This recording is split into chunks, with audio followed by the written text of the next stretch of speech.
এরপরে প্রশ্ন হলো, আমার বাবা একজন অটো চালক, প্রবাসে থাকে প্রবাস থেকে ফিরে তিনি আমাদের না জানিয়ে কিস্তি নেন এবং অটো ক্রয় করেন। আপনার কাছে আমার প্রশ্ন, তার দৈনন্দিন রোজগারের টাকা হালাল হবে কিনা এবং এক্ষেত্রে আমাদের করণীয় কি?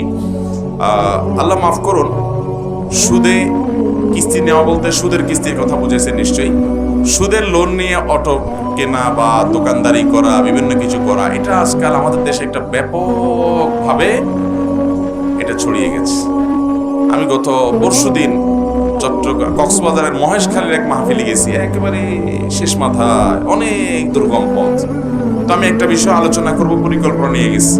সেখানে একটা বড় মাদ্রাসা, চট্টগ্রামের দাউল মারিফ মাদ্রাসার একজন মুহাদ্দিস উনার মাদ্রাসা, উনি প্রসঙ্গত বললেন, ভাই আমাদের এখানে সুদে ছেয়ে গেছে প্রতিটা ঘর, অথচ সেখানে আপনার সম্ভবত বিদ্যুতের একটা প্রকল্প আছে বড়, সেখান থেকে মানুষ উপার্জন হয়, সমুদ্র থেকে মাছ আহরণ করে তারা উপার্জন করতে পারে, অনেক পথ আছে। তারপরেও এনজিও গুলো থেকে সুদ নিয়ে তারা সবাই দাঁড়াচ্ছে।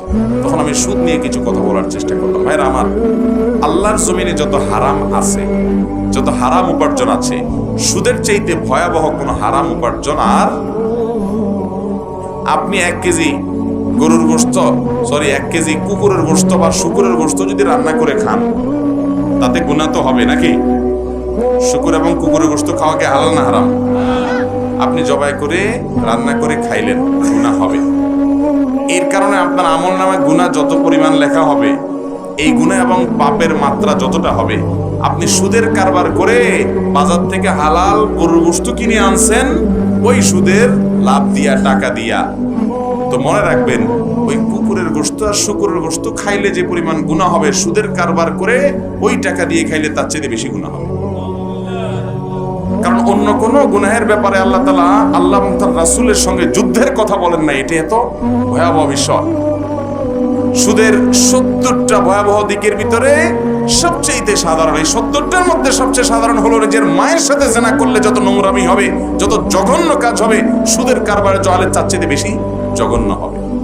ভাইরা আমার, এই সুদকে আল্লাহ তাআলা কোরআনে বলেছেন, ইয়ামহাকুল্লাহুর রিবা, আল্লাহ তাআলা সুদকে ধ্বংস করবেন। আল্লাহ যেটাকে ধ্বংস করবেন, আপনি এই কারবার করে কখনো সুখী হতে পারবেন?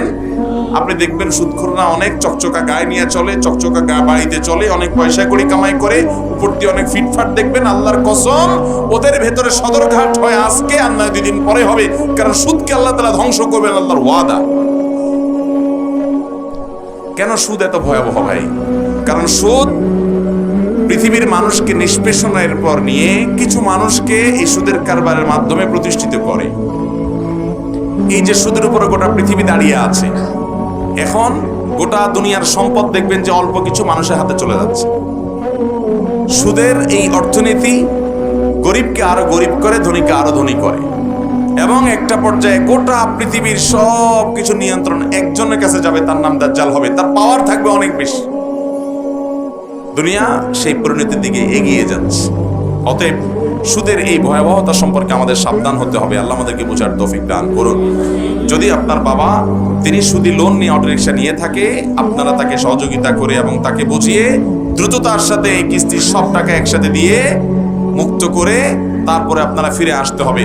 তা না হলে তার এই সুদি টাকায় লোন নিয়ে উপার্জন করলে সে উপার্জন হালাল হবে না, বরং তাকে ফিরে আসতে হবে। ফামান জাআহু মাউইযাতুম মির রাব্বিহি ফান্তাহা ফালাহু মা সালাফ। তিনি বুঝেছেন সুদের ভয়াবহতা, এরপরে ফিরে আসছেন, তওবা করেছেন, আল্লাহর কাছে মাফ চেয়েছেন, তাহলে আগেরগুলা কি হতে পারে? মাফ হতে পারে।